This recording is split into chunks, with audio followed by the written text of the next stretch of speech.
আসসালামু আলাইকুম রহমতুল্লাহ। আসসালামু রহমতুল্লাহ বরকাত। জি জি স্যার, গত 2 সপ্তাহ আগে ফোন করেছিলাম আহমেদাবাদ থেকে গুজরাট। আচ্ছা আচ্ছা, গুজরাট থেকে। জি বলেন। গুজরাট থেকে স্যার, আমরা 2006 সালে আলহামদুলিল্লাহ আহলাদিস হয়েছিলাম। তো মাশাআল্লাহ। সাথে সাথে আমার পরে আলহামদুলিল্লাহ অনেক লোক হওয়ার পরে একটা জামাত হয়ে দাঁড়ায়, 20-25 জনের। তো আমরা একই নামাজ পড়তাম সবাই হানাফি দেওবন্দীদের মসজিদে। ওটা গুজরাটে না পশ্চিমবঙ্গে? গুজরাটে। জি গুজরাটেই। গুজরাটি। জি জি, বলেন তারপর। হুম।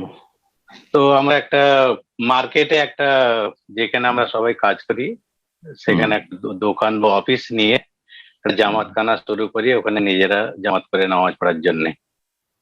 আলহামদুলিল্লাহ এখন অব্দি ওখানে মার্কেট সেই হিসাবে 4 ওয়াক্ত নামাজ হয়। ফজরের নামাজ ওখানে হয় না, যেহেতু মার্কেট সকলে খোলে না। জি তো এখন ওখানে মার্কেটে যেহেতু আমাদের ওখান থেকে বলে 2-3 কিলোমিটার দূরে সব মসজিদ, তো আমাদের তো 5 ওয়াক্ত নামাজে যাওয়া তো সম্ভব নয়, যার জন্য ওখানে 5 ওয়াক্ত নামাজটা শুরু করেছিলাম।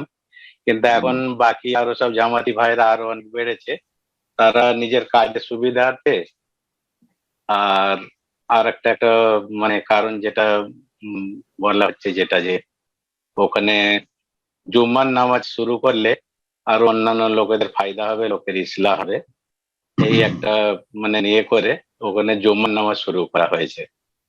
তো ওখানে কি জুম্মার নামাজটা করা ঠিক হবে? বা না, 5 ওয়াক্ত সালাত যখন হয় না, 4 ওয়াক্ত হচ্ছে, তাহলে সেটি মসজিদ নয়।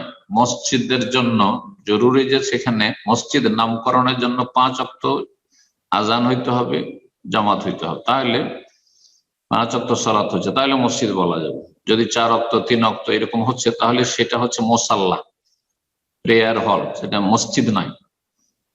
শরীয়তের পরিভাষায় দুটোতে পার্থক্য রয়েছে। মসজিদের বিধান আলাদা, মসজিদের নাপাক কেউ বসতে পারবে না সেখানে, কিন্তু মোসাল্লায় প্রয়োজনে বসতে পারবে, কোনো অসুবিধা নেই। সেটা মসজিদ যেহেতু নয়, তো এটি মোসাল্লা। আর মোসাল্লাতে আপনারা জুমা পড়বেন, অথচ 1-2 কিলোমিটার গেলে আপনার জুমা মসজিদ আছে না, মোটেই জায়েজ হবে না, এটি মোটেই জায়েজ হবে। হ্যাঁ, যদি ধরেন 10 কিলোমিটার, 5-7 কিলোমিটার, কমপক্ষে 5-7 কিলোমিটার আশেপাশে কোনো মসজিদ নেই, তাহলে অনেক ওলামাদের কাছে সেখানে আপনারা জুমা কায়েম করতে পারবেন। কিন্তু এই নয় যে 10 মিনিট 15 মিনিট লাগবে, সেজন্য যাবো না, চলো আমরা এখানে দোকানের ভিতরে রুম আছে, এখানে আমরা জুমা কায়েম করি না, এটা জায়েজ হবে না। আল্লাহু তাআলা আলাম। আসসালামু আলাইকুম রহমতুল্লাহ। ওয়ালাইকুম আসসালাম ওয়া রাহমাতুল্লাহি ওয়া বারাকাতুহু। শেখ, আমি সৌদি আরব রিয়াদ থেকে। জি বলেন। শেখ, আমার ফরজ নামাজের পর দোয়া গুলা পড়ি এখানে, যে ফজর এবং মাগরিবে যে 3 বার করে যে তিন পড়তে হয় আর কি, যেটা কি বলে যে সূরা ইখলাস, সূরা ফালাক আর সূরা নাস 3 বার করে পড়তে হয়। এটা কি সঠিক, নাকি একজন শায়েখ বললো যে না, একবার করে বললেও হবে? সেটা জানতে চাচ্ছিলাম আর কি।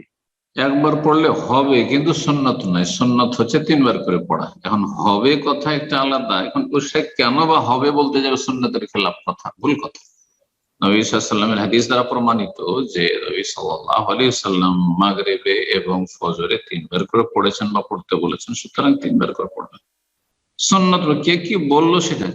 কেউ বলবে যে রাফেদান না করলে সালাত হবে, আপনি নবী সাল্লাল্লাহু আলাইহি ওয়াসাল্লামের তরিকায় কেন রাফেদান করবেন? আমিন, আমিও বলছি আমিন না বললেও সালাত হয়ে যাবে, সুন্নত ছুটলো, কিন্তু কেন ছাড়বেন নবী সাল্লাল্লাহু আলাইহি ওয়াসাল্লামের সুন্নত আপনি? আশা করি বুঝতে পারছেন।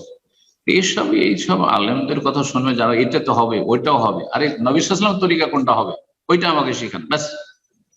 রাসূলুল্লাহ সাল্লাল্লাহু আলাইহি ওয়াসাল্লামের সহিহ সুন্নাহ শিখান। জি।